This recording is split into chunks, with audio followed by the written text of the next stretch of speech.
Hey friend, good morning, and welcome to Wake Me Up.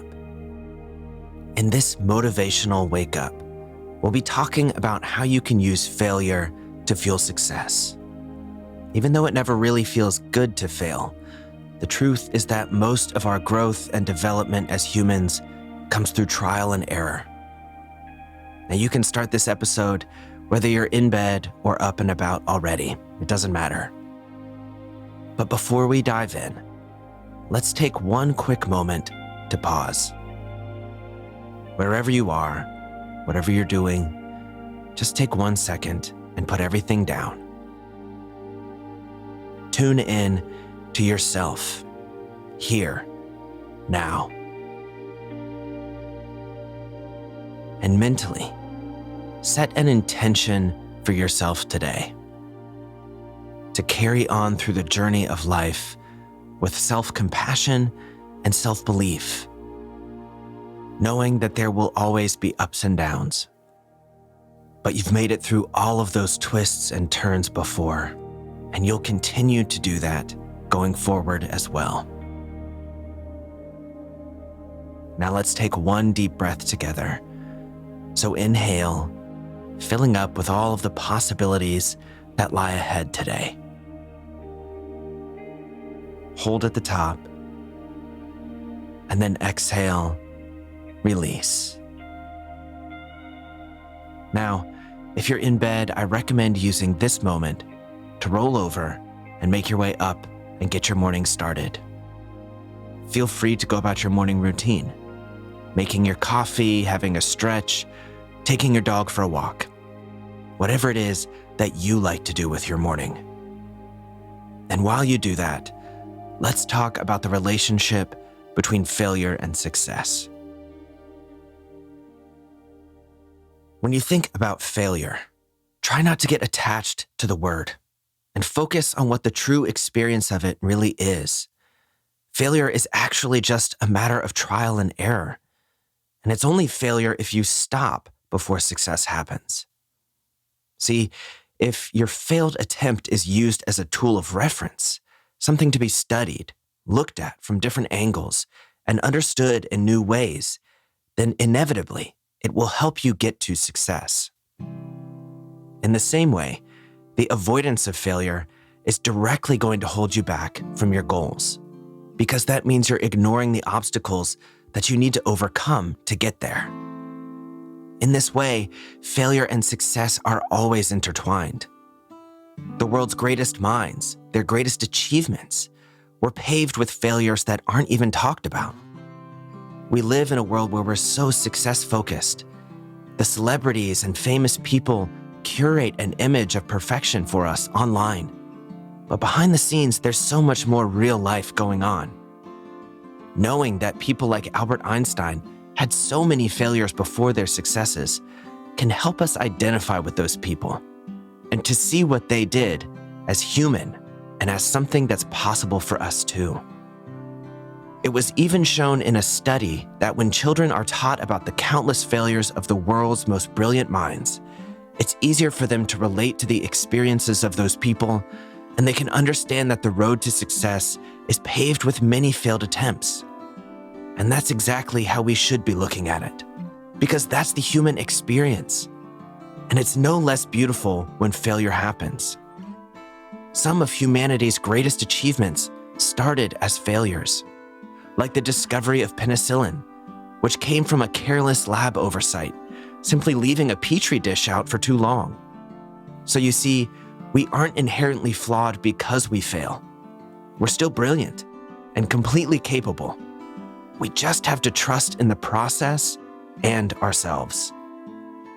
One of my favorite quotes on this topic is by Robert Kiyosaki in his book Rich Dad, Poor Dad. He writes, "Sometimes you win and sometimes you learn, but have fun. Most people never win because they're more afraid of losing."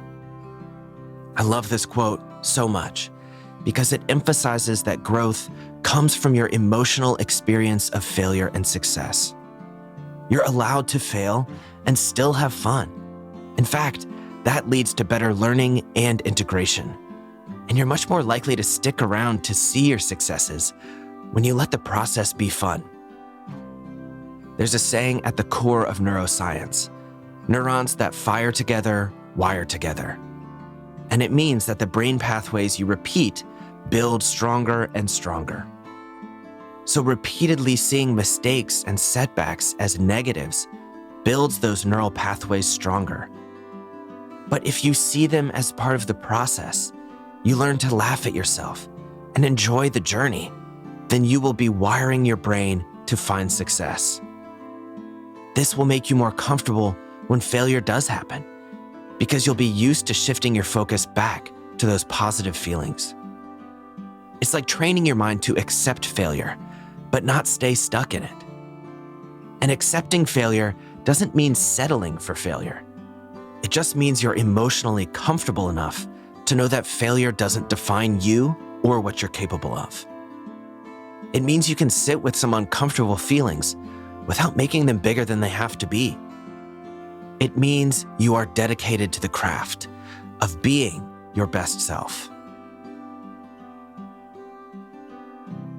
One of the golden lessons that failure teaches us is that the past does not determine the future. You can fail 99 times, succeed on the 100th, and those failures will never take away your success. In fact, you will enjoy that success even more because of the knowledge that you persevered to get there.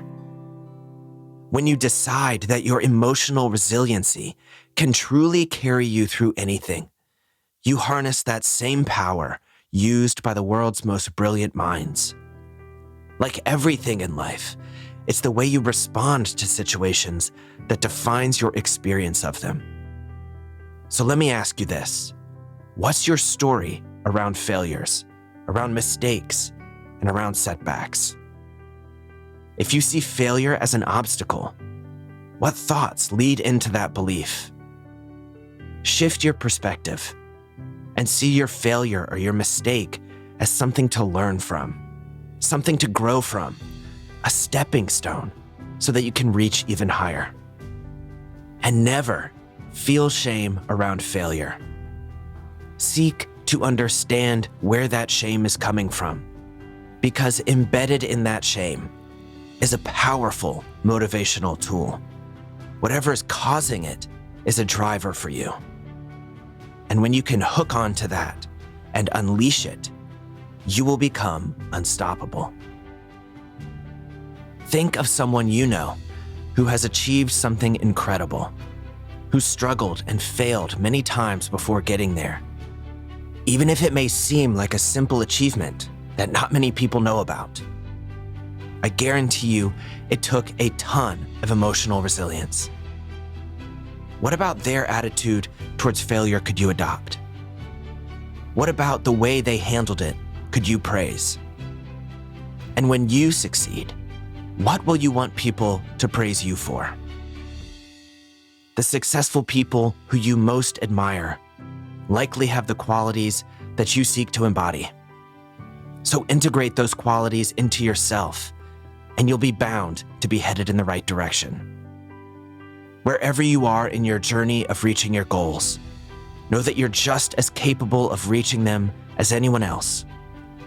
Now, we all have different obstacles, some much bigger than others. But the resilience and determination that live inside of you are always enough to carry you to where you want to be. Sticking with long-term goals takes patience, trust, self-compassion, and self-belief. You will face failures. You will be embarrassed. You will feel some shame. But none of those feelings will compare to the sheer joy and relief that will come when you finally reach that goal, that pinnacle moment when everything comes together. So commit yourself to these qualities. Choose to face your mistakes and your failures. Learn from them. Use them as stepping stones to reach to the next level. And watch as the road to success becomes more and more clear. My friend, the greatest dreams of your life become inevitable when you fully realize and accept that the road to success is lined with failures. Well, that's all I've got for now. I really hope you enjoyed this episode and that it's inspired you to carry on through all of life's ups and downs. If you did enjoy it, then be sure that you subscribe or follow to wake me up on whatever platform you're using, and feel free to leave a review or a comment and let me know what you thought. I'll see you back here soon on Wake Me Up, and until then, go out and have an absolutely fantastic day.